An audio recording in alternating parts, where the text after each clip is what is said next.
আগে বলো তো তোমরা সবাই কি এরকম করো আমাদের মতো, যারা যারা দুই যায় আছো? এই দেখো দুই যায় কিন্তু বেরিয়ে পড়েছি, এখন 7:30 8টা বাজে।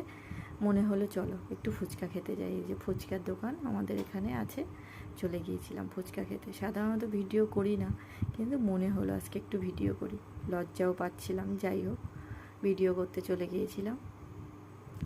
আর সব থেকে বড়ো কথা, হঠাৎ করে মনে হলো একটু ফুচকা খেতে যাব, দুই যাই বেরিয়ে পড়লাম, যেই ভাবা সেই কাজ, চলো ফুচকা খেতে যাই।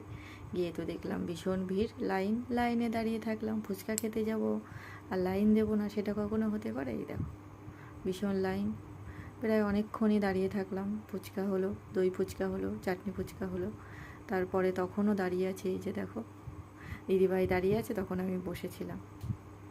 একটার পর একটা সব লোক দাঁড়িয়েই আছে, আমরা সবার শেষে, কিছু করার নেই, লাইনে দাঁড়িয়ে থাকতে হবে, ফুচকা বলে কথা, একটু তো অপেক্ষা করতেই হবে।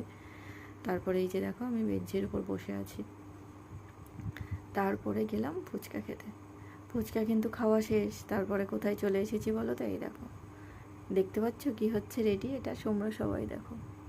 দুজনে আজকে খুব আনন্দ করেছি, মজা করেছি, সব সময় তো বাড়িয়েই থাকি, একটু মনে হলো ঘুরে আসি বাইরে, বাইরে যাওয়ার একটা আলাদাই মজা। দুই যাই মিলে একটু ঘুগনি খেতে চলে গিয়েছিলাম, পাশেই ছিল ঘুগনি, কি সুন্দর করে দিয়েছে না, খেতে কিন্তু দারুণ হয়েছিল, সব কিছু একদম ঠিকঠাক, খুব সুন্দর করেছিল কাকু ঘুগনিটা, একদম পারফেক্ট। তোমরা কারা কারা দুই যাই এরকম আনন্দ করো? আমরা কিন্তু দুই যাই মিলে ভীষণ আনন্দ করলাম, ভীষণ মজা করলাম। এই যে ঘুগনিটা নিয়ে নিলাম আর খাওয়া শুরু করে দিলাম। তোমাদের কেমন লাগলো বলো? এই যে দারুণ হয়েছে, এই যে আর একজন আসবে না বলে ওরম করছিল। তারপরে কিন্তু থেমে যায়নি, এখনও আছে বন্ধুরা, দাঁড়াও দাঁড়াও দাঁড়াও। এই যে ছোট্ট একটা ভিডিও, কেমন লাগলো ভিডিওটা কমেন্ট করতে ভুলো